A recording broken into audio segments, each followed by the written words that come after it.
એમને અહીં એક સ્પીકર તરીકે બોલાવું એ પહેલાં મારે લેખક તરીકે એમને બોલાવવા છે. માતા જે રીતે પોતાના સંતાનને જન્મ આપે ને એ જ રીતે લેખક પોતાની પુસ્તકને જન્મ આપતું હોય છે.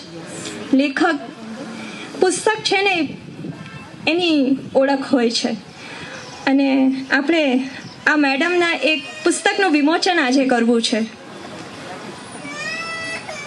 હું પુસ્તકનો પરિચય આપું એ કરતાં માતા જ સંતાનનો પરિચય વધુ બેટર આપી શકશે.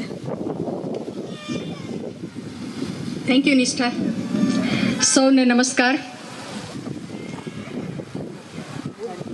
જેમ હમણાં વર્ષા મેડમ ગાઈડ કરતા હતા અને તમે પ્રશ્ન પૂછતા હતા, એવી રીતે મારી 25 વર્ષની ડૉક્ટર તરીકેની કેરિયરની અંદર અલગ અલગ દર્દીઓ દ્વારા અલગ અલગ અથવા તો વારંવાર એકના એક પ્રશ્નો જે મારી પાસે આવતા હતા, એટલું બધું કન્ફ્યુઝન, એટલી બધી મૂંઝવણો કે શું કરવું શું ન કરવું, આ બધા પ્રશ્નોએ મને પ્રેરણા આપી કે લોકોને પ્રોબ્લેમ સમજાય એટલા માટે સાવ સાદી ભાષામાં સાવ નાનકડી પુસ્તિકા તૈયાર કરવી, કારણ કે લાંબુ કોઈ વાંચતું નથી.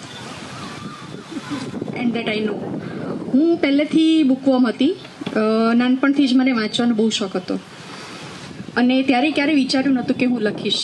પણ મને એવું થયું કે મેં જે કંઈ વાંચ્યું છે એમાંથી મને જે સમજાયું છે સાદી ભાષામાં લોકો સામે મૂકું. એટલે મેં એક નાનકડી પુસ્તિકા તૈયાર કરી છે. એની જન્મની કહાની પણ રસપ્રદ છે. અને ત્યારે જેમ સ્ત્રી બાળકને જન્મ આપવા માટે લેબર પેઇન ફીલ કરે, મેં આ બાળકને જન્મ આપવા માટે એક એક્સિડન્ટમાં હું પડી ગઈ હતી અને 2 મહિના બેડ પર હતી. At that time I have use the each and every second, અને એ સમયનો સદુપયોગ કરીને મેં આ પુસ્તિકા તૈયાર કરી છે. કારણ કે એઝ યુ પીપલ નો કે માંદા પડ્યા હોઈએ કે બીમાર હોઈએ કે પથારીમાં હોઈએ ત્યારે માણસને કંઈ સારા વિચારો ન આવે. તો મારી જાતને વ્યસ્ત રાખવા માટે મેં વાંચન અને લેખનનું કામ ચાલુ કર્યું હતું. એ પુસ્તિકાનું નામ મેં આપ્યું છે શક્તિ સંહિતા. કારણ કે આપણને સ્વસ્થ રહેવા માટે સૌથી વધુ જરૂરી શું છે તો કે રોગ પ્રતિકાર શક્તિ. જો તમારી પાસે એનર્જી છે તો તમે કાંઈ પણ કરી શકશો. માણસ પાસે પૈસા હોય એ પણ પાવર છે, માણસ પાસે જ્ઞાન હોય એ પણ પાવર છે, માણસ પાસે વિદ્યા હોય એ પણ એક પાવર છે, માણસ પાસે મહેનત કરવાની તાકાત હોય એ પણ એક ફિઝિકલ પાવર છે. પણ આ બધા પાવર સેકન્ડરી રહી જાય કે જો એની પાસે એનર્જી પાવર નથી, રોગ પ્રતિકાર શક્તિ નથી, સ્વાસ્થ્યની શક્તિ નથી. એ સ્વાસ્થ્યની શક્તિના અનુસંધાને મેં એને કઈ રીતે સાચવવી, તો ટૂંકમાં એટલું લખ્યું છે કે રોગના કારણો શું, રોગના લક્ષણો શું અને એનું નિવારણ શું. કારણ કે ઘણી વખત ખબર જ નથી હોતી કે આવા કારણસર પણ રોગ થાય. જેમ કે મેં મારા અનુભવમાં એવા દર્દીઓ જોયા છે કે જેને સાવ સાદું ખાય છે, ઘરનું જ જમે છે, નિયમિત જીવન છે, છતાં એસિડિટી થાય છે. મરચાંને જોઈને ડરે છે છતાં એસિડિટી થાય છે.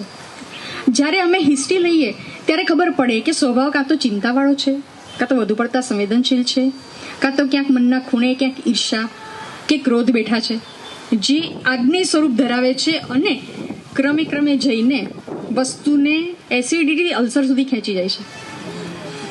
તો કહેવાનો અર્થ એ છે કે માણસોને ખબર જ નથી હોતી કે આવા કારણોથી પણ રોગ થાય. એટલે કયા કારણથી રોગ થાય એ લિસ્ટ બનાવીને આપ્યું છે. શું કામ તો કે સૌથી પહેલા આયુર્વેદ કહે છે કે સંક્ષેપત ક્રિયાયોગો નિદાન પરિવર્જનમ. રોગથી બચવા માટે સૌથી પહેલું શું કરવું તો કે રોગના કારણથી દૂર થઈ જાઓ. તડકામાં જવાથી જેને સનબર્ન થતું હોય કે બળતરા થતી હોય કે ચક્કર આવતા ઉલટી, એ માણસ શું કરશે? તડકામાં નહીં જાય. જશે તો કેપ પહેરીને જશે, માથે કંઈ ઓઢીને જશે, પાણી બોટલ લઈને જશે. એટલે રોગના કારણથી દૂર રહેવા માટે રોગના કારણો જાણવા બહુ જરૂરી છે. ત્યાર પછી બીજું છે રોગના લક્ષણો. ઘણી વખત માણસને ખબર જ નથી પડતી કે આને રોગ કહેવાય. જેમ કે તમને છોકરાઓ થોડુંક જોરથી મોટેથી અવાજ કરે અને તમે જો અકળાઈ જતા હો તો બહુ શક્ય છે કે બ્લડ પ્રેશર વધી રહ્યું છે. કારણ કે બાળકોનો કલબલાટ કોને ન ગમે. એવી જ રીતે એવી ઝીણી ઝીણી વસ્તુઓ છે કે જે લક્ષણો તરીકે તમને ખબર જ ન પડે કે આને રોગનું લક્ષણ કહેવાય. અને એ રોગનું લક્ષણ જ્યારે રોગ બૂમ કરીને સામે આવે ને ત્યારે ખબર પડે. તો એ વખતે સમજણ પડે કે આ રોગનું લક્ષણ છે, માટે સમયસર ડૉક્ટર પાસે જવું, અથવા તો ઘરમાં શું થઈ શકે એમ છે એ પણ કરવું. કયા લક્ષણમાં જાતે સારવાર કરવી, કયા લક્ષણમાં ડૉક્ટર પાસે જવું, એ બધી વિગતો છૂટી પાડીને સમજાવી છે. અને છેલ્લું છે નિવારણ. કારણથી દૂર રહેવું, લક્ષણો ઓળખવા, સારવાર કરવી અથવા ડૉક્ટરને મળવું, એ બધું બરાબર છે. પણ નિવારણ એટલે રોગ ન થાય એના માટે શું કરવું, ક્યારે ડૉક્ટર પાસે જવું, ક્યારે દવા લેવી, ક્યારે સર્જરી કરાવી, તો આ બધી વસ્તુઓની વિસ્તૃત માહિતી એમાં આપેલી છે. ટૂંકમાં ડે ટુ ડે લાઈફમાં તમને હેલ્થને રિલેટેડ જે કંઈ પ્રશ્નો થાય છે એ બધા પ્રશ્નોના જવાબ છે, જે અત્યારે પ્રેક્ટિસમાં ડૂબેલા ડૉક્ટર્સ પાસે ભાગ્યે જ એટલો સમય હોય છે કે જે તમને આ બધું એક્સપ્લેન કરી શકે. એ પોતાની રીતે સમજાવવાનો પ્રયત્ન કરે છે, પણ એ જે પણ કંઈ સમજાવે છે એટલામાં કદાચ આપણને સંતોષ નથી થતો. આપણને વધુ કંઈક પૂછવું હોય છે, વધુ કંઈક જાણવું હોય છે.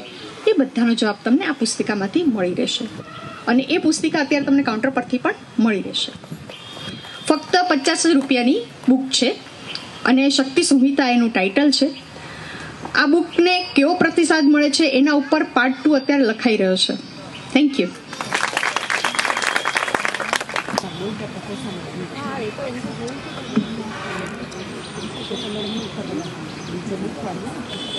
એક ખૂબ જ ઉપયોગી પુસ્તક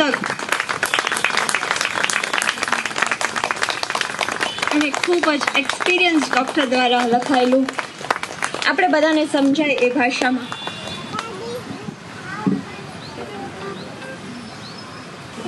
કન્સલ્ટન્ટ આયુર્વેદ ડૉક્ટર છે.